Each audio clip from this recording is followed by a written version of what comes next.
ஆண்டவருடைய வார்த்தைக்காக நாம் ஆயத்தப்படுவோம். நான் உமக்கு சொந்தமானவன், இயேசுவே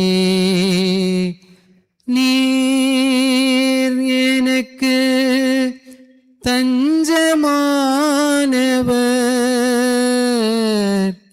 நான் உமக்கு சொந்தமானவன், வாழ்வு ஈந்தவர் நீர், வல்லாண்டவர்.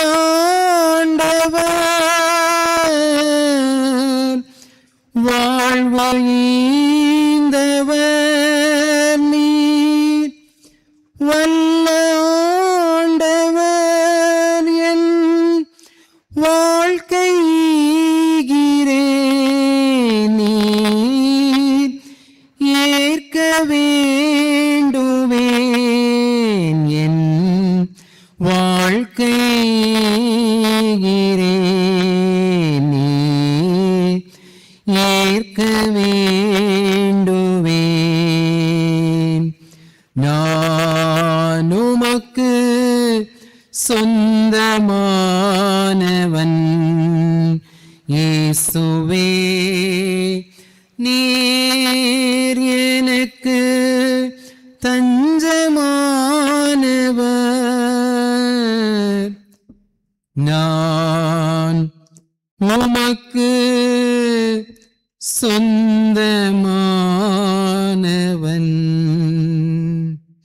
ஆம் ஆண்டவரே, நான் உமக்கு சொந்தமானவன், சொந்தமானவள். நீர் எங்களுக்கு தஞ்சமானவர். உம்முடைய வாழ்வு தரும் வார்த்தைகளின் வழியாய், வழிகாட்டுகின்ற வார்த்தைகளின் வழியாய், வழி நடத்துகின்ற வார்த்தைகளின் வழியாய் நீர் எங்களோடு உறவாடும்படியாய் இறைமகன் இயேசு கிறிஸ்துவின் மூலமாய் ஜெபிக்கிறோம். எங்கள் ஜெபம் கேளும் அன்பின் ஆண்டவரே, ஆமென். கிறிஸ்துவுக்குள் அன்பானவர்களே, ஆண்டவராகிய இயேசு கிறிஸ்துவின் திருப்பெயரிலும் தமிழ்நாடு இறையியல் கல்லூரியினுடைய ஆட்சி மன்ற குழு தலைவர், மதுரை முகவை பேராயத்தினுடைய பேராயர் right reverend doctor Jeyasingh Prince Prabhakaran ஐயா சார்பாகவும், தமிழ்நாடு இறையியல் கல்லூரியினுடைய பொறுப்பு முதல்வர், பேராசிரியர்கள், பணியாளர்கள், மாணவர்கள் சார்பாகவும் எங்களுடைய அன்பின் வாழ்த்துக்களையும் தோத்திரங்களையும் உங்களுக்கு தெரிவித்துக் கொள்கின்றோம். சிறப்பாக இந்த நாளிலும் 2 வழிபாடுகளிலும் கலந்து கொள்ளவும், ஆண்டவருடைய வார்த்தைகளை பகிர்ந்து கொள்ளவும் கிடைத்த வாய்ப்புக்காய் நான் ஆண்டவருக்கு அதிகமாய் நன்றி செலுத்துகிறேன்.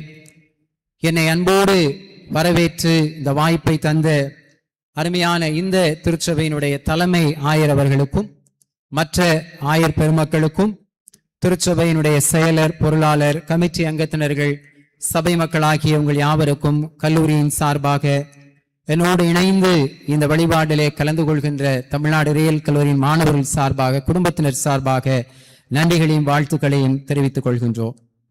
ஆண்டவருடைய வார்த்தைகளுக்குள்ளாய் கடந்து செல்வதற்கு முன்பதாக தமிழ்நாடு இறையியல் கல்லூரியை பற்றி ஒரு சில குறிப்புகளை உங்களோடு பகிர்ந்து கொள்ள விரும்புகின்றேன். நாம் அனைவரும் அறிந்தபடி தமிழ்நாடு இறையியல் கல்லூரி நம்முடைய மதுரை பட்டணத்திலே அரசரடி பகுதியிலே அமைந்துள்ள ஒரு இறையியல் கல்லூரி ஆகும். 1969 ஆண்டில் இந்த கல்லூரி உருவாக்கப்பட்டது. அதற்கு முன்பதாக 2 இடங்களிலே 2 இறையியல் கல்லூரிகள் செயல்பட்டு வந்தன. ஒன்று தற்போது தூத்துக்குடி நாசரேத் பேராயத்தினுடைய நாசரேத் பட்டணத்திலே அமைந்துள்ள திருமறையூர் என்ற இடத்திலே இருந்த தென்னிந்திய திருச்சபைக்கு ஆயர்களை பயிற்றுவிக்கிற தமிழ்நாடு இறையியல் கல்லூரி என்ற கல்லூரியும், லுத்தரன் திருச்சபைகளுக்கு TLC, ALC, IELC ஆகிய திருச்சபைகளுக்கு ஆயர்களை பயிற்றுவிப்பதற்கென்று தரங்கம்பாடியிலே நம்முடைய மிஷனரி ஸ்டீகன்பால் ஐயர் அவர்கள் கரையிறங்கின தரங்கம்பாடியிலே குருசாலா என்ற ஒரு இறையியல் கல்லூரியும் செயல்பட்டு வந்தது. அன்றைக்கு இருந்த திருச்சபை தலைவர்கள் இந்த 2 திருச்சபையையும் ஒன்றிணைக்க வேண்டும் என்ற ஒரு தூர பார்வையோடு அதனுடைய முதல் கட்டமாக இந்த 2 இறையியல் கல்லூரிகளையும் ஒரே ஐக்கிய இறையியல் கல்லூரியாக இதை அமைக்க வேண்டும் என்ற நோக்கத்தோடு 2 கல்லூரிகளை பயின்ற மாணவர்களையும் மதுரைக்கு அழைத்து வந்து தற்போது அமைந்திருக்கின்ற அரசரடி பகுதியிலே இந்த கல்லூரியை தொடங்கி சற்று ஏறக்குறைய 57 ஆண்டுகளுக்கு மேலாக கல்லூரி அநேக ஆயர்களை பேராயர்களை உலகம் முழுவதிலும் உருவாக்கி வருகிறது. நம்முடைய பேராயரும் எங்களுடைய கல்லூரியிலே முன்னால் பயின்ற மாணவர் என்பது பெருமைக்குரியது. இந்த கல்லூரி இறையியல் மாணவர்களை ஆயர்களை உருவாக்குகின்ற பணியோடு கூட பல்வேறு விதமான சமூக பணிகளையும் திருப்பணிகளையும் செய்து வருகின்றது.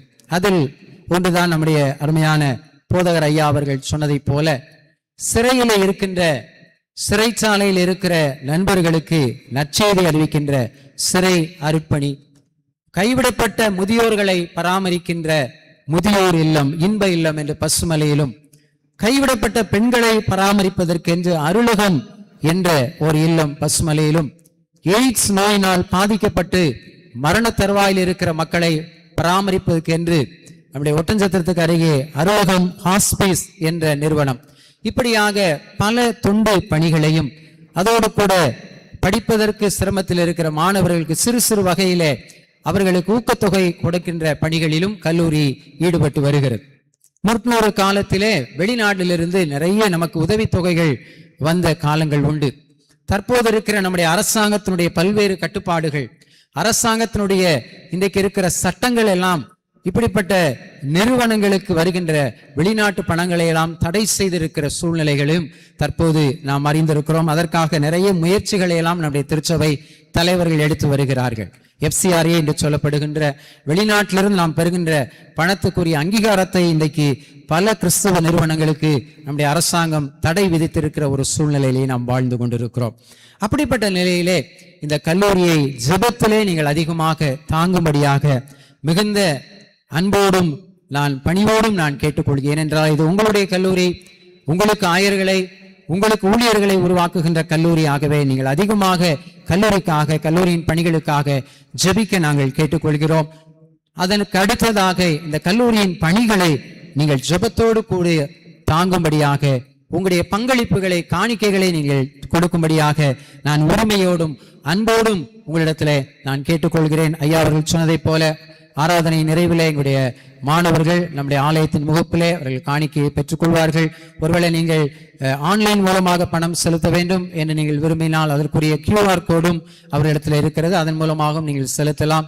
மற்றபடி நீங்களுடைய காணிக்கைகளையும் ஜெபத்தோடு கூட நீங்கள் செலுத்தும்படியாக கல்லூரியை நீங்கள் தாங்கும்படியாக நாம் இணைந்து கல்லூரியின் பணிகளை கட்டி எழுப்பும்படியாக அன்போடு உங்கள் அனைவரையும் நான் கேட்டுக்கொள்கின்றேன். இந்த நாளிலே நம்முடைய சிந்தனைக்கென்று நம்முடைய தென்னிந்திய திருச்சபை கொடுத்திருக்கிற தலைப்பானது திருமுழுக்கு அல்லது அதை ஞான ஸ்நானம் என்றும் நாம் அழைக்கின்றோம். ஆங்கிலத்தில் பேப்டிசம் என்று அதை நாம் அழைக்கின்றோம். தமிழ்நாடு இறையியல் கல்லூரியிலே பல ஆண்டுகளுக்கு முன்பதாக வெளிநாட்டிலிருந்து ஒரு தம்பதியினர் அங்கே ஆசிரியர்களாக பணி செய்தார்கள். அந்த ஐயாவுடைய பேர் ரெவரண்ட் பில் ஹாரிஸ், அந்த அம்மையார் பேர் திருமதி மார்கரெட் ஹாரிஸ். இவர்களுக்கு இருவருக்கும் குழந்தைகள் இல்லை. இவர்கள் இங்கிலாந்து தேசத்திலிருந்து அவர்கள் மதுரையிலே வந்து பணி செய்தார்கள். அப்பொழுது இவர்கள் இருவரும் நம்முடைய அரசரடிக்கு எதிர்ப்புறத்தில் இருக்கிற அந்த ஜெயில் ரோடில் அமைந்திருக்கிற சிறைச்சாலைக்கு சென்று அங்கே இருக்கிற கைதிகளை சந்தித்து அவர்களுக்காக ஜெபித்து அவர்களுக்கு கவுன்சிலிங் ஆலோசனை பணிகளை அவர்கள் ஒவ்வொரு வாரமும் ஞாயிற்றுக்கிழமை தவறாமல் செய்து வருவார்கள். ஆண்களுக்கு ஐயா அவர்களும் பெண்களுக்கு அம்மா அவர்களும் இந்த திருப்பணியை செய்து வந்தார்கள். அப்படி செய்த போது கொலை குற்றம் புரிந்து தூக்கு தண்டனைக்காய் காத்து கொண்டிருக்கிற கைதிகளை கூட அந்த நாட்களிலே சந்திப்பதற்கு அனுமதி கொடுக்கப்பட்டது. அப்படியாக அங்கே இருக்கிற அந்த செல் என்று சொல்லுவார்கள், அங்கே யாரும் உள்ளே போக முடியாது, அவர்கள் வெளியே வர முடியாது, அந்த சிறிய அறைக்குள்ளே அடைக்கப்பட்டிருப்பார். அப்படிப்பட்ட அந்த செல்லுக்குள்ளாக போய் ஐயா அவர்கள் ஒவ்வொரு கைதிக்காக ஜெபித்து வந்தார்கள். அப்பொழுது அதிலே ஒரு கொலை குற்றம் செய்து நாட்களை எண்ணிக்கொண்டிருக்கிற தண்டனை பெறும்படியாய் காத்திருந்த ஒரு மனிதனிடத்தில் ஐயா அவர்கள் ஆண்டவருடைய அன்பை பற்றி மன்னிப்பை பற்றி அவர்கள் அதிகமாக பகிர்ந்து கொண்டார்கள். அப்படியாக நாட்கள் கடந்தது. ஒரு நாள் அந்த நண்பர் அந்த சகோதரர் கேட்டார், ஐயா நான் ஆண்டவரை முழுமையாய் ஏற்றுக்கொண்டிருக்கிறேன், நான் ஆண்டவரை முழுமையாய் என்னுடைய சொந்த இரட்சகராக நான் என்னுடைய உள்ளத்தில் ஏற்றுக்கொண்டிருக்கிறேன். நான் ஞானஸ்நானம் பெற வேண்டும், நான் திருமுழுக்கு பெற வேண்டும், அதற்கு ஒழுங்குகள் நீங்கள் செய்யுங்கள் என்று ஐயாவிடத்திலே சொன்னார்களாம். அப்பொழுது அந்த சிறை அதிகாரியிடத்திலே பெர்மிஷன் கேட்டு அதற்குரிய உத்தரவுகளை எல்லாம் பெற்று அந்த சிறைச்சாலையிலே அருமையான அந்த சகோதரருக்கு, அருமையான ஹாரிஸ் ஐயா அவர்கள் ஞானஸ்தானம் கொடுத்து அவருக்கு ஒரு கிறிஸ்தவ பெயரையும் அவருக்கு கொடுத்தார்கள். அவருக்கு மிகுந்த மகிழ்ச்சி. அவர் ஐயாவிடத்தில் சொன்னார், ஆண்டவருடைய பாவங்களை எல்லாம் மன்னித்து விட்டார், இப்பொழுது என்னுடைய குற்ற உணர்விலிருந்து நான் விடுபட்டிருக்கிறேன் என்று அவர் சொன்னார். மிக மகிழ்ச்சி. வாரங்கள் கடந்தது, மாதங்கள் கடந்தது. அவருக்கு தூக்கு தண்டனை நிறைவேற்ற நாளும் வந்தது. அப்பொழுது தூக்கு தண்டனை நிறைவேற்றுவதற்கு முன்பதாக கடைசி விருப்பத்தை கேட்பார். அப்பொழுது இந்த சகோதரத்தில் கேட்டபோது அவர் சொன்னார், நான் ஹாரிஸ் ஐயா அவர்களை பார்க்க வேண்டும், அவர்களை நான் பார்க்க வேண்டும், எனக்கு அனுமதி கொடுங்கள், அதுதான் என்னுடைய கடைசி விருப்பம் என்று சொன்னார். அவ்வாறாகவே அங்கிருந்து கல்லூரிக்கு செய்தி சொல்லப்பட்டு அந்த தூக்கு தண்டனை நிறைவேற்றுகிற நாளிலே காலை நேரத்தில் ஐயா அவர்கள் அங்கே சிறையில் சென்று அந்த நண்பரை, சகோதரரை சந்தித்தார். அப்பொழுது அவரிடத்தில், ஏன் என்னை பார்க்க வேண்டும் என்று நீங்கள் கடைசியில் விரும்பினீர்கள் என்று சொன்னபோது அவர் சொன்னாராம், ஐயா, நான் செய்த குற்றத்திற்கு எனக்கு இந்த உலக பிரகாரமான தண்டனை, இந்த தூக்கு தண்டனை, அதை நான் மனப்பூர்வமாக ஏற்றுக்கொள்கிறேன். என்றால் நான் குற்றம் புரிந்து விட்டேன். ஆனால் என்னுடைய உள்ளத்திலே நான் ஆண்டவரிடத்திலிருந்து என்னுடைய பாவத்தை அறிக்கை செய்து இப்பொழுது நான் மன்னிப்பு பெற்று விட்டேன். என்னுடைய பாவத்தை என் ஆண்டவராக இயேசு கிறிஸ்து தன்னுடைய சொந்த இரத்தத்தினாலே கழுவி சுத்திகரித்து மன்னித்து விட்டார். ஆகவே நான் மன மகிழ்ச்சியோடு நான் தூக்கு மேடைக்கு நான் செல்வேன், எனக்காக நீங்கள் ஜெபியுங்கள். அதோடு கூட ஒரு விண்ணப்பத்தையும் அவர் வைத்தார். நான் இறந்த பிறகு என்னை என்னுடைய குடும்பத்தினர் இந்து முறைப்படி அவர்கள் எரித்து விடுவார்கள், ஆனால் அப்படி செய்யாதபடி நீங்கள் பொறுப்பெடுத்து என்னை கிறிஸ்தவ முறைப்படி என்னை கல்லறை தோட்டத்திலே நீங்கள் அடக்கம் செய்ய வேண்டும். அந்த உயிர்த்தெழுதலின் நாளிலே நான் உயிரோடு எழும்பி என் ஆண்டவரோடு நான் இணைவேன் என்று சொன்னார். அவர் அந்த கோரிக்கைகளை ஐயா அவர்கள் ஏற்றுக்கொண்டு அவருக்காக இருவரும் முழங்கால் படியிட்டு கண்ணீரோடு அவர்கள் ஜெபித்தார்கள். அப்பொழுது அந்த சகோதரர் சொன்னார், என் கண்களிலிருந்து வந்தது ஆனந்த கண்ணீர் என்று சொல்லி பிரகாசத்தோடு, தைரியத்தோடு, துணிச்சலோடு தூக்கு மேடைக்கு அவர் சென்றார். அப்பொழுது அங்கிருந்த அதிகாரிகள் எல்லாம் ஐயாவிடத்திலே சொன்னார்களாம், எத்தனையோ கொலை குற்றவாளிகளை நாங்கள் தூக்கிலிட்டிருக்கிறோம், ஆனால் இப்படி மன மகிழ்ச்சியோடு, பிரகாசமான முகத்தோடு, தெளிவோடு கூட ஒருவர் தூக்கு மேடைக்கு போய் அங்கே தூக்குக்கு தன்னை ஒப்பு கொடுத்தது இதுதான் முதல் முறை. இதற்கு காரணம் நீங்கள் அவர் மீது வைத்த அன்பு என்று சொன்னார். அப்பொழுது ஐயா அவர்கள் சொன்னார், நான் அவர் மீது வைத்த அன்பு அல்ல, என் ஆண்டவர் அவர் மீது வைத்த அன்பு, என் ஆண்டவருடைய பாவத்தை கழுவி இருக்கிறார் என்று ஒரு சாட்சியாக அந்த தூக்கு மேடையின் அருகிலே நின்று சொன்னார். ஸ்தேவானை போல தன்னை கல்லறிந்து கொள்கிற நேரத்தில் பிரகாசமான ஒரு தோற்றத்தோடு, பிதாவே அவர்களுக்கு மன்னியும் என்று சொன்னதை போல அந்த நண்பர் அவர்கள் தன்னுடைய மரணத்தை அவர் தழுவினார். பின்னர் அவரை எடுத்து தத்தனரி கல்லறை தோட்டத்திலே கிறிஸ்தவ முறைப்படி ஐயா அவர்கள் பொறுப்பெடுத்து அவர் அடக்கம் பண்ணினார் என்ற ஒரு உண்மை நிகழ்வை நான் கேள்விப்பட்டேன். ஒருவேளை ஞானஸ்நானம் என்பது சடங்காச்சாரமாக இன்றைக்கு பார்க்கப்படுகிறது. இன்றைக்கு திருச்சபையிலே சேர்வதற்கு ஒரு நுழைவு சீட்டாக, ஒரு அனுமதி சீட்டாக பார்க்கின்ற ஒரு சூழல் ஒரு பக்கத்திலே இருக்கிறது.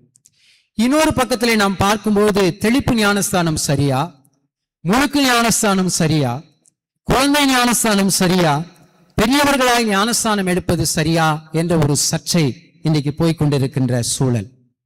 இன்னும் எத்தனை ஞானஸ்தானம் எடுப்பது, எந்தெந்த திருச்சபைகளிலே எடுப்பது என்ற ஒரு சர்ச்சையும் போய்கொண்டிருக்கிறது. இன்னைக்கு யோர்தான் நதியிலே பாலஸ்தீன பகுதிக்கு அங்கே ஹோலி லேண்டுக்கு செல்கிறவர்கள், கிறிஸ்தவர்கள் அங்கே போய் ஒரு ஞானஸ்தானம் அங்கே எடுக்கிற வழக்கமும் இன்றைக்கு பெருகி வருகிறது. அங்கிருந்து யோர்தான் நதியை தண்ணீர் பாட்டிலே கொண்டு வந்து அதை இங்கே கொடுத்து அதிலே ஞானஸ்தானம் கொடுக்கிற வழக்கங்கள் எல்லாம் இன்றைக்கு பெருகி வருகிற சூழல். ஆகவே இந்த திருமுழுக்கு என்பது நம்முடைய திருச்சபையிலே சாக்கிரமந்துகளிலே முக்கியமான ஒன்றாயிரு. 2 சாக்கிரமந்துகள் நம்முடைய சீர்திருத்த மரபுக்கு, புராட்டஸ்டன்ட் திருச்சபைக்கு உண்டு. ஒன்று இந்த திருமுழுக்கு, இன்னொன்று திருவிருந்து, இந்த பேப்டிசம் அண்ட் ஹோலி கம்யூனியன். ஆனால் ரோமன் கத்தோலிக்க திருச்சபையிலே நீங்கள் பார்ப்பீங்க என்று சொன்னால் 7 சாக்கிரமந்துகள் அவர்களுக்கு உண்டு. திருமுழுக்கு, திருவிருந்து தவிர திடப்படுத்தல் ஒரு சாக்கிரமந்தாக அனுசரிக்கப்படுகிறது. எண்ணெய் பூசி ஜெபித்தல் ஒரு சாக்கிரமந்தாக கருதப்படுகிறது. அங்கே ஆயர்களை அருட்பொழிவு செய்வது ஒரு சாக்கிரமந்து, திருமணம் ஒரு சாக்கிரமந்து, பாவ அறிக்கை செய்வது ஒரு சாக்கிரமந்தாக. இந்த இரண்டோடு கூட 5 சாக்கிரமந்துகள், மொத்தம் 7 சாக்கிரமந்துகள் அவளுக்கு இருக்கிறது. ஆனால் நம்முடைய தென்னிந்திய அல்லது புராட்டஸ்டன்ட் மரபிலே 2 சாக்கிரமந்துகள். இதனுடைய அடிப்படை என்று சொன்னால், இதை ஆண்டவராக இயேசு கிறிஸ்து செய்ய சொன்னார். நீங்கள் உலகெங்கும் போய் எல்லா மக்களையும் சீஷராக்கி பிதா குமாரன் பரிசுத்தாவின் நாமத்தினாலே அவர்களுக்கு நீங்கள் ஞானஸ்நானம் கொடுங்கள், இது என்னுடைய சரீரம், இதை என்னுடைய ரத்தம் என நினைவு கூறும்படி இதை நீங்கள் செய்யுங்கள் என்று நேரடியாக இயேசு கிறிஸ்து சொன்னதுனால இந்த 2 சாக்கிரமங்களை நாம் செய்து வருகிறோம். இந்த ஞானஸ்நானம் அல்லது திருமுழுக்கு என்பதற்கு சென்ட் அகஸ்டின் என்று சொல்லப்படுகிற திருச்சபை தந்தை ஒரு விளக்கத்தை அவர் கொடுக்கிறார். அது என்னவென்று சொன்னால், ஆங்கிலத்தில் baptism is the visible sign of the invisible grace. திருமுழுக்கு என்பது மறைவான கடவுளுடைய கிருபைக்கான வெளியரங்கமான அடையாளம். ஆண்டவருடைய கிருபையை நான் பார்க்க முடியாது, அது மறைந்திருக்கிறது. அது வெளியரங்கமாக இந்த தண்ணீரினாலே திருமுழுக்கு கொடுக்கின்ற அடையாளத்தின் வழியாக ஆண்டவர் எவ்வளவு என் மீது அன்பு செலுத்துகிறார் என்பதை நான் அறிந்திருக்கிறேன் என்பதாக அவர் சொல்லுகிறார். இன்னொரு ஒரு சிறிய ஒரு டெஃபினிஷன் உண்டு ஆங்கிலத்திலே, இவ்வாறாக திருமுழுக்கை பற்றி அது சொல்லி இருக்கிறது. அது என்னவென்று சொன்னால், நான் ஆங்கிலத்தில் முதலாவது வாசித்து பின்பு தமிழிலே சொல்லுகிறேன். Baptism is a powerful sign of divine grace. திருமுழுக்கு என்பது கடவுளுடைய தெய்வீக அருளுக்கான ஒரு ஆற்றல் நிறைந்த ஒரு பவர்ஃபுல்லான அடையாளம். அடுத்து அவர் சொல்லுகிறார், a union with Christ death and resurrection. இயேசு கிறிஸ்துடைய மரணத்திலும் அவருடைய உயிர்த்தெழுதலிலும் நான் பங்கு பெறுகிறேன் என்பது திருமுழுக்கினுடைய ஒரு அடையாளமாய் இருக்கிறது. அதற்கப்புறம் an entry point into the life of faith. இது என்னுடைய விசுவாச வாழ்விலே நான் நுழைவதற்கான ஒரு ஆரம்ப புள்ளி, டிக்கெட் கிடையாது. இது நான் விசுவாசத்திலே நுழைவதற்கு, விசுவாச வாழ்விலே வளர்வதற்கு ஒரு ஆரம்ப புள்ளி, ஒரு தொடக்க புள்ளியாக இருக்கிறது என்று ஒரு விளக்கம் சொல்லுகிறதை பாருங்கள். அப்ப திருமுழுக்கு என்பது திருச்சபையிலே சேர்கின்ற ஒரு என்ட்ரி டிக்கெட் அல்ல. கடவுளுடைய தெய்வீக கிருபையை புரிந்து கொள்ளவும், கிறிஸ்துவின் மரணத்திலும் உயிர்த்தெழுதலிலும் பங்கு பெறுவதிலும் விசுவாசத்தின் தொடக்கத்திற்கான ஒரு தொடர், ஒரு முதல் படியாக அது அமைந்திருக்கிறது என்பதாக நாம் பார்க்கிறோம். இன்னொரு பக்தர், அவர் தாமஸ் அக்வினாஸ் அவர்கள் இவ்வாறாக சொல்கிறார், baptism is the door of spiritual life. திருமுழுக்கு என்பது ஆன்மீக வாழ்வினை திறப்பதற்கான கதவு. ஆன்மீக வாழ்வை திறப்பதற்கான ஒரு கதவுதான் இந்த திருமுழுக்கு என்று அவர் சொல்லுகிறார். மார்ட்டின் லூத்தர் என்று சொல்லப்படுகிற சீர்திருத்த செம்மல் அவர் என்ன சொல்கிறார் என்று சொன்னால், நான் பாவம் செய்யும் போதெல்லாம் எனக்குள்ள இருந்து ஒரு சத்தம் என்ன சொல்லுகிறது என்று சொன்னால், நீ திருமுழுக்கு பெற்றிருக்கிறாய், நீ ஞானஸ்தானம் பெற்றிருக்கிறாய் என்று சொல்லி நான் பாவம் செய்ய தூண்டு போதெல்லாம் எனக்குள்ளே இருந்து ஒரு சிறிய மெல்லிய ஓசை ஒன்று, நீ ஞானஸ்தானம் பெற்றிருக்கிறாய், ஆகவே நீ பாவம் செய்யக்கூடாது என்று சொல்லிக்கொண்டே இருக்கிற அந்த மெல்லிய சத்தம்தான் ஞானஸ்நானம் என்று அவர் சொல்லுகிறார். இன்னும் ஹான்ஸ் உர்ஸ் என்று சொல்லப்படுகிற ஒரு ஜெர்மன் தேசத்தினுடைய இறையலாளர் சொல்லுகிறார், ஞானஸ்நானம் என்பது எண்ணிக்கையை கூட்டுவதல்ல.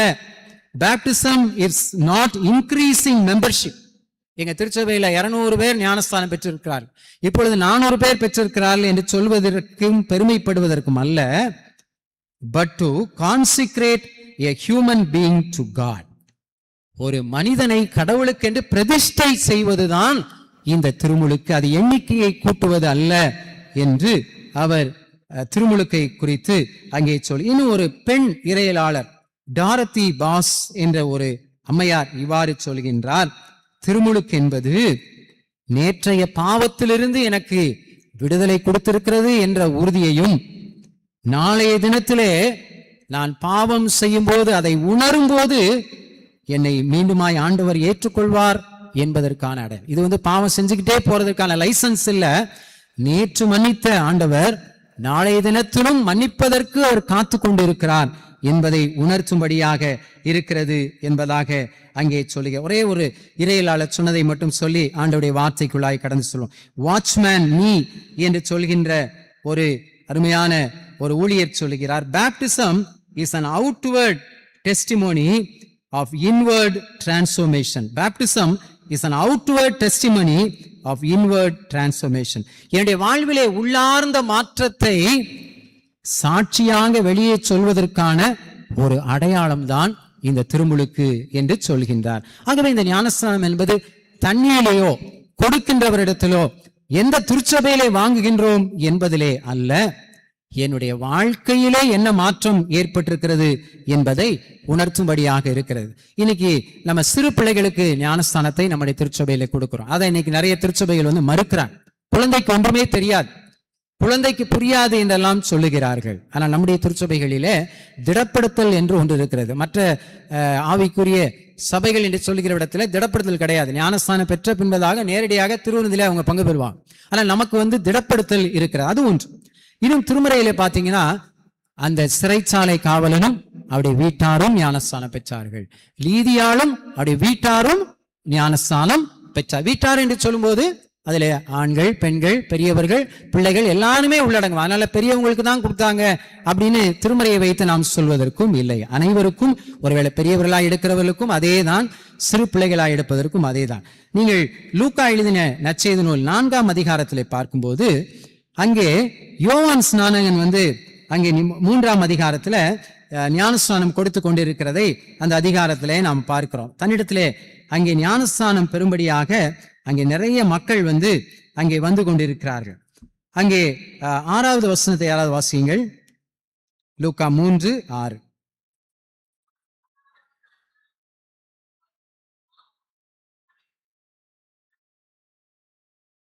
அவன் யோர்தானுக்கு அப்புறத்திலே தேசத்திலே போய் பாவ மன்னிப்புக்கென்றும் மனம் திரும்புதலுக்கும் ஏற்ற ஞானஸ்தானத்தை குறித்து பிரசங்கித்தான். எடுத்தவன ஞானஸ்தானம் கொடுக்கல. இன்னைக்கு நம்முடைய ஊழியக்காரர்கள் பார்க்கும்போது எங்கெங்க ஆட்கள் இருக்கிறாங்களோ அவங்கள கூட்டிட்டு அவர்களுக்கு ஞானஸ்தானம் கொடுக்கின்ற சூழ்நிலையிலே யோவான் ஸ்நானகன் அவர்களுக்கு பிரசங்கம் பண்றார். என்ன பிரசங்கம் பண்றார்?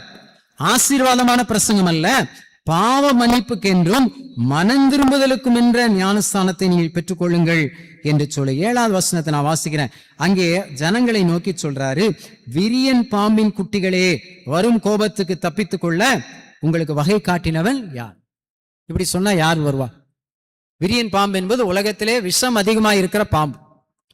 அப்ப இங்கே ஞானஸ்தானம் பெறவங்களாம் நீங்க விரியன் பாம்பின் குட்டிகள்னா நீங்க மோசமானவங்க, கேடு உள்ளவர்கள், நீங்கள் விஷம் உள்ளவர்கள் என்று மறைமுகமாக சொல்லுவார்.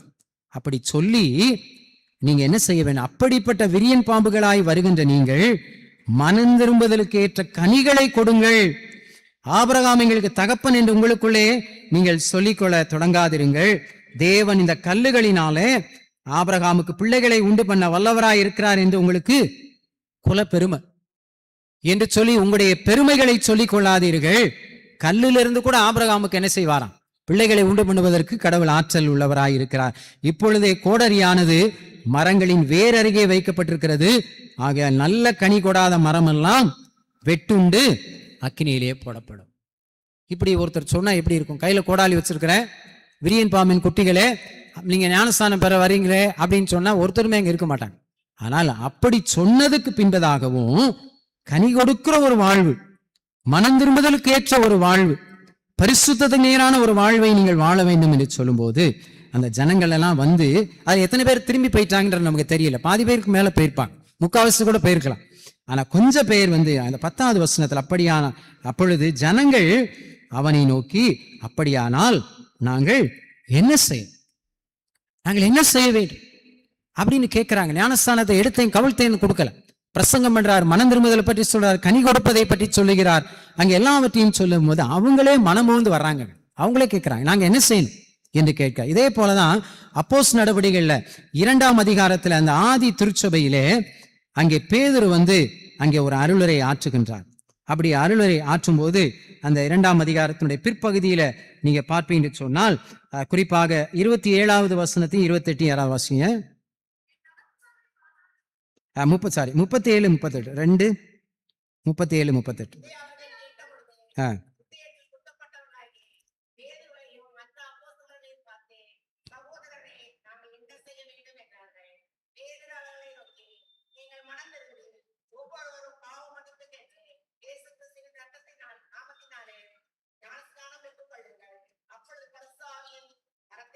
ஆமா.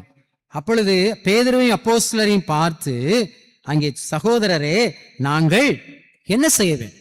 இதே கேள்விதான் லூக்காவிலே கேட்ட கேள்வியை கேட்கிறார். அப்பொழுது அவர் சொல்றார், அவரு நம்மளா இருந்தா என்ன சொல்லியிருப்போம், வாங்க வாங்க ஞானஸ்தானம் கொடுத்துடுறேன் அப்படின்னு சொல்லி.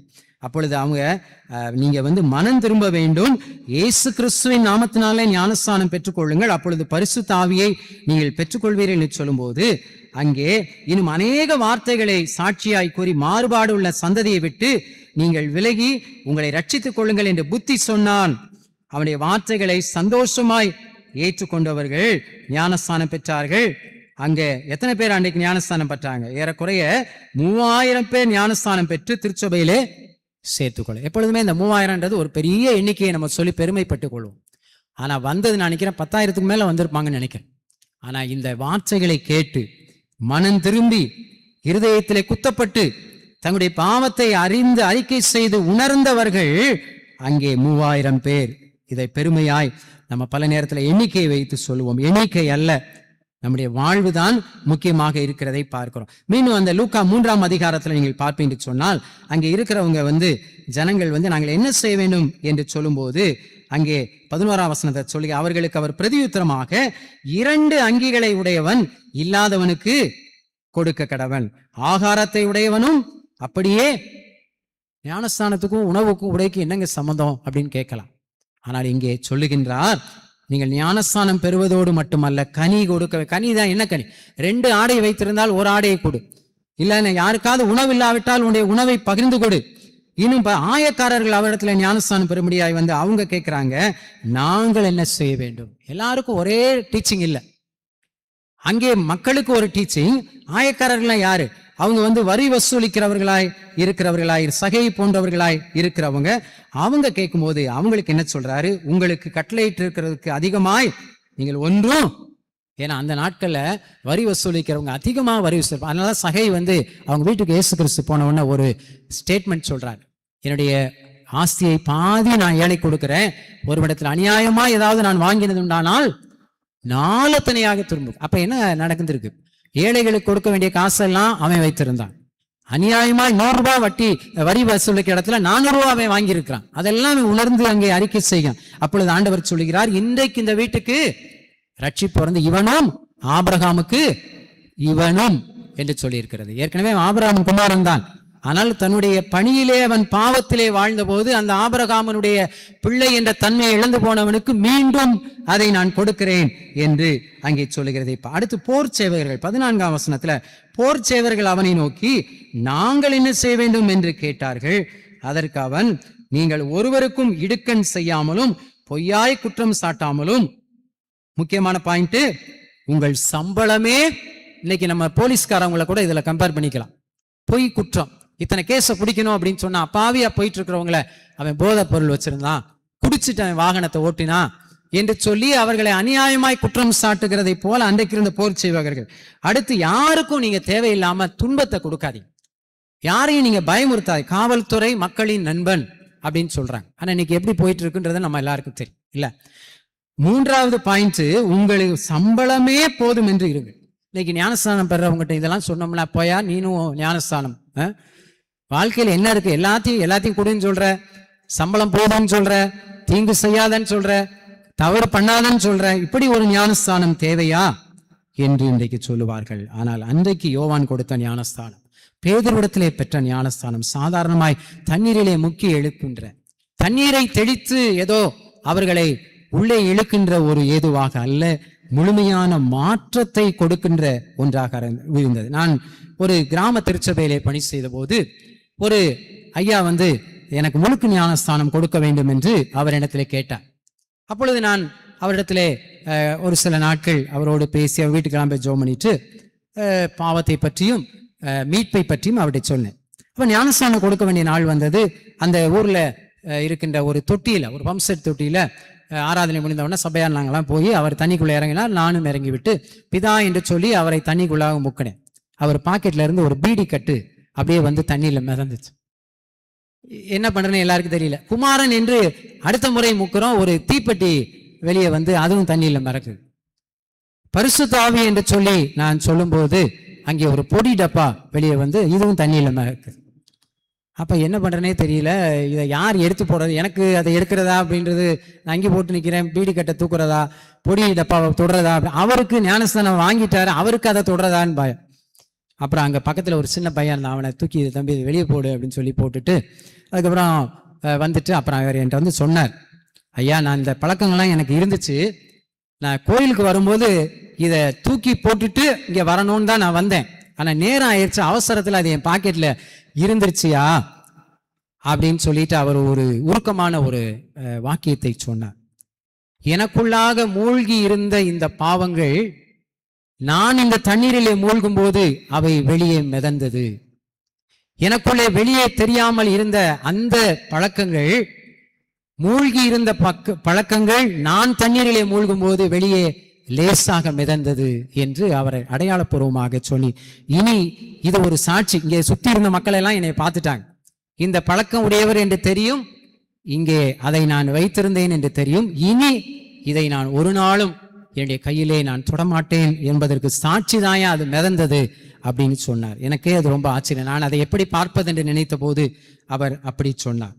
ஆகவே இந்த திருமுழுக்கு என்பது நம்மை பாவத்திற்கு மரித்து நீதிக்கு எழும்புகிறவர்களாய் இருக்க நம்மை அழைக்கிறது. இன்னைக்கு நம்ம வாசிக்க கேட்ட முதலாவது திருமறை பகுதி, அது ஆதியாகமம் 7ஆம் அதிகாரத்திலே 7 முதல் அங்கே 24 வரை அடங்கின திருமறை பகுதியை நாம் முதல் திருமறை பகுதியாக நாம் வாசிக்க கேட்டோம். இது நம்ம எல்லாருக்கும் தெரிந்த ஒரு பகுதி. நான் அதிகமாக இதை பற்றி நான் விளக்க விரும்பவில்லை.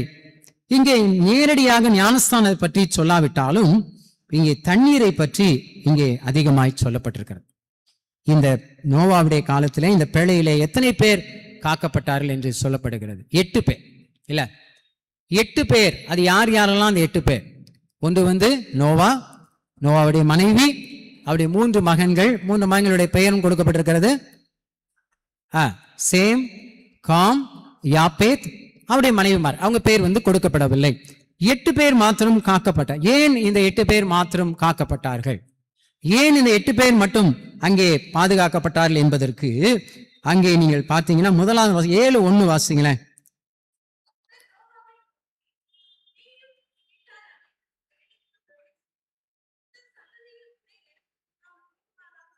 ஆமா, இந்த சந்ததியில் உன்னை எனக்கு முன்பதாக நீதிமானாக நான் கண்டேன். இல்ல, அவரை மட்டும்தான் சொல்றார். ஆனால் அவர் நீதிமானாக இருந்ததுனால அவருடைய மனைவி நீதிமானாக இருந்தார். அவருடைய மனைவி நீதிமானாக இருந்ததுனால அவருடைய 3 மகன்களும் நீதிமான்களா இருந்தார். அவங்களுடைய 3 மகன்களும் நீதிமான்களா இருந்ததுனால அவங்களுடைய 3 மனைவிமாரும் நீதிமான்களாக இருந்தார். நானும் என் வீட்டாருமா என்றால் கர்த்தரையே சேவிப்போம் என்று யோசுவா சொன்னதை போல இருக்கிறார். அப்ப நாம் அல்லது நோவாவுடைய குடும்பம் நீதிமானா இருந்ததுனால நோவா குடும்பம் மட்டும் பாதுகாக்கப்படலைங்க.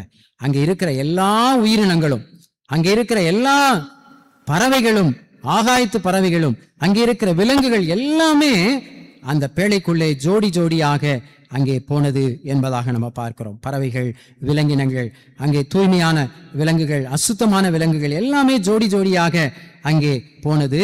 அங்கே போகும்போது ஜல பிரளயம் தப்பிக்கும் அவனுக்கு வந்து அங்கே ஆண்டவர் வந்து அந்த மனைவியும் அவனுடைய மனைவியின் குமாரனுடைய மனைவிகளும் பேழைக்குள்ளே பிரவேசித்தார்கள். அப்பொழுது எத்தனை நாள் மழை பெய்தது என்று பார்க்கிறோம்? 40 நாள் இரவும் பகலும் அங்கே மழை பெய்தது. அவங்க உள்ளே போய் பிரவேசித்தார்கள். பிரவேசித்து எல்லா மக்களும் அங்கே அழிந்து போனார்கள். அப்ப இந்த நோவா காலத்தில் இருந்த தண்ணி நோவாவுக்கும் அவருடைய குடும்பத்திற்கும் பேழையில் இருந்தவர்களுக்கும் பாதுகாப்பாய் அமைந்தது, மீட்பாய் அமைந்தது. ஆனால் அதே தண்ணீர் வெளியேறின மக்களுக்கு அழிவாக மாறினது. அதே தண்ணி அங்கே இருக்கிற வெளியே இருக்கிற மற்ற எல்லாருக்கும் வந்து அது பாதுகாப்பு இல்லாமல் அலறுகின்ற ஒரு சூழலுக்கு வழி நடத்தினது என்பதாக நம்ம பார்க்கிறோம். ஆகவே கிறிஸ்துவுக்குள் அன்பானவர்களே, தண்ணீர் என்பது இந்த இடத்துல நோவாவையும் அவருடைய குடும்பத்தையும் பாதுகாப்புக்கு நேராக விடுதலைக்கு நேராக, மறுவாழ்வுக்கு நேராக, மாற்றத்துக்கு நேராக வழிநடத்தினதை பார்க்கிறோம். அப்ப திருமுழுக்கு பெற்றிருக்கின்ற நீங்களும் நானும் புது வாழ்வுக்கு நேராய் வழிநடத்தப்பட வேண்டும், மாற்றத்துக்கு நேராய் வழிநடத்தப்பட வேண்டும், மறுரூபத்துக்கு நேராய் வழிநடத்தப்பட வேண்டும் என்று ஆண்டவர் விரும்புகிறார். இரண்டாவதாக நம்ம வாசிக்க கேட்ட 1 பேதுரு 3ஆம் அதிகாரத்திலே 18 22 வரை அடங்கின பகுதியை நாம் இரண்டாவது திருமறை பகுதியாக, நாம் நிருப பகுதியாக நாம் வாசிக்க கேட்டோம். 18வது வசனத்தை யாராவது வாசிங்கள்.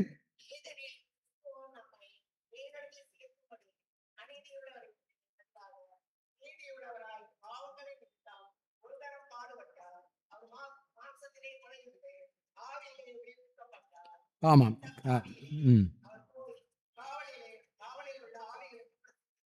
கிறிஸ்துவும் நம்மை தேவனிடத்திலே சேர்க்கும்படி அநீதி உள்ளவர்களுக்கு பதிலாக அங்கே நீதி உள்ளவர்கள் நிமித்தம் ஒரே தரம் பாடுபட்டு அவர் மாம்சத்திலே குறைவுண்டு ஆவியிலே உயிர்ப்பிக்கப்பட்டார் என்று பார்க்கிறோம். இப்படி உயிர்ப்பிக்கப்பட்ட ஆண்டவர் என்ன செய்கிறார்? இந்த காவலில் இருக்கிற ஆவிகள், அங்கே ஒரு குறிப்பு இருக்கிறது. இந்த ஆவியை பற்றியும் ஒரு விளக்கம் 20ஆம் வசனத்தில். அந்த ஆவிகள் என்னவா? பூர்வ காலத்திலே நோவா பேழையை ஆயத்தம் பண்ணும் நாட்களிலே தேவன் நீடிய பொறுமையோடு காத்திருந்த போது அங்கே கீழ்ப்படியாமல் போனவர்கள் அந்த பேழையிலே 8 பேர் மாத்திரம் பிரவேசித்து ஜலத்தினாலே காக்கப்பட்டார்கள். இந்த காவலில் இருக்கிற ஆவிகள் அல்லது அழிந்து போனவர்களுக்கு அங்கே நற்செய்தி அறிவிக்கும்படியாய் பிரசங்கிக்கும்படியாக போகிறார். ஒருவேளை இதை நம்ம உருவகமாக பார்ப்பதை காட்டிலும் பேழைக்கு வெளியே யாரெல்லாம் நாம் இருக்கிறோம்? திருச்சபை என்பது ஒரு பேழை. இதுல இருக்கிற எல்லாருமே நம்ம ஆண்டவருக்குள்ள இருக்கிறோமா அப்படின்றது ஒரு கேள்வி இல்ல. அப்ப இந்த பேழைக்கு வெளியே அழிந்து போனவர்களாய் கருதப்பட்ட மக்களுக்கு சென்று பிரசங்கிக்கிறார். அவர்களும் மீட்படைய வேண்டும், அவர்களும் அழிந்து போகக்கூடாது. எங்க அழிந்து போக முடியாது? போகக்கூடாது. அக்கினி கடலிலே இல்ல, அழிந்து போகக்கூடாது என்பதற்காக அவர்களுக்கு பிரசங்கித்து அங்க அதற்கொப்பாய் இருக்கிற ஞானஸ்நானமானது நம்முடைய மாம்ச அழுக்கை அங்கே நீக்குதலாயிராமல் தேவனை பற்றும் நல் மனசாட்சியோடு கூட உடன்படிக்கையாயிருந்து இப்பொழுது நம்மையும் இயேசு கிறிஸ்து உயிர்த்தெழுதலினாலே நம்மை ரட்சிக்கும். மாம்ச அழுக்க நம்ம குளிச்சாலே நம்முடைய அழுக்கு போயிடும். ஆனால் இது எதுக்கு நம்மை வழி நடத்துகிறது? தேவனை பற்றும் நல் மனசாட்சியும் உடன்படிக்கையாயிருந்து நம்மை இயேசு கிறிஸ்துவனுடைய உயிர்த்தெழுதலிலே ரட்சிக்கும் இல்ல. உயிர்த்தெழுதலிலே அழிந்து போகாதபடி நாம் நோவாவுக்கு பேழைக்கு வெளியே இருக்கிறதை போல இருந்தாலும் நமக்கு ஒரு வாய்ப்பு இருக்கிறது. நமக்கு மீண்டுமாய் மீட்படைவதற்கு ஒரு வாய்ப்பு இருக்கிறது. அந்த உயிர்த்தெழுதலிலே பங்கு பெறுவதற்கு ஆண்டவர் நம்மை அழைக்கிறார் என்பதாக பார்க்கின்றோம். மூன்றாவதாக நம்ம நற்செய்தி பகுதியாக நம்ம கொடுக்கப்பட்ட பகுதி யோவான் எழுதின நற்செய்தி நூல் 3ஆம் அதிகாரத்திலே நாம் 1 முதல் 8 திருமொழிகளை நாம் படிக்க கேட்டோம். இது நமக்கு தெரிந்த ஒரு பகுதி. ஒரு சகோதரர் எனக்கு தெரிந்தவர், அவர் படிக்காதவர், கிராமத்தை சார்ந்தவர். அவர் பேருக்கு பின்னால ஒரு நாள் பார்த்தேன் BAன்னு போட்டிருந்தார். ரொம்ப படிக்காது. அப்ப எனக்கு ரொம்ப ஆச்சரியம். ஐயா நீங்க எங்க BA படிச்சீங்க அப்படின்னு கேட்கும்போது அவர் சொன்னாரு, நான் born again கிறிஸ்டியன் ஐயா. B என்றால் born, A என்றால் again, மறுபடியும் பிறந்த கிறிஸ்தவன். அதனால என் பேருக்கு முன்னால BA போட்டிருக்கேன். இந்த டிகிரி எனக்கு யூனிவர்சிட்டி ஆஃப் ஹெவன் கொடுத்துருக்குது அப்படின்னு சொன்னார். ரொம்ப மகிழ்ச்சியா அந்த அனுபவத்துல நீங்க வளருங்கள் என்று நான் சொன்னேன். இங்கே நிக்கதேமு இடத்துல ஆண்டவர் அதை தான் சொல்லுகிறார். அவனிடத்துல ஒருவன் கடவுளுடைய ராஜ்யத்தை பிரவேசிக்க வேண்டும் என்று சொன்னால் அவன் மறுபடியும் பிறக்க வேண்டும். பிறவாவிட்டால் அவன் என்ன செய்ய முடியாது? அங்கே தேவனுடைய ராஜ்யத்தில பிரவேசிக்க மாட்டான் என்று மெய்யாகவே உனக்கு சொல்லுகிறேன். ஒரு எச்சரிப்பின் சத்தமாக இருக்கிறது. ஞானஸ்நானம் பெற்றதினால் மட்டும் தேவனுடைய ராஜ்யத்துக்குள்ளே பிரவேசிக்க முடியாது. அங்கே மறுபடியும் நான் பிறக்க வேண்டும். என்னுடைய வாழ்வில இருக்கிற பாவங்களிலிருந்து நான் மீண்டுமாக மறுபடியும் பிறக்க வேண்டும். பகிர்தலிலே எனக்கு தடையாயிருக்கின்ற தடையிலிருந்து நான் மறுபடியும் பிறக்க வேண்டும். என்னுடைய அநியாயமான ஊதியத்தை சம்பாதித்து அழிந்து கொண்டிருக்கிற நான் மறுபடியும் பிறக்க வேண்டும்.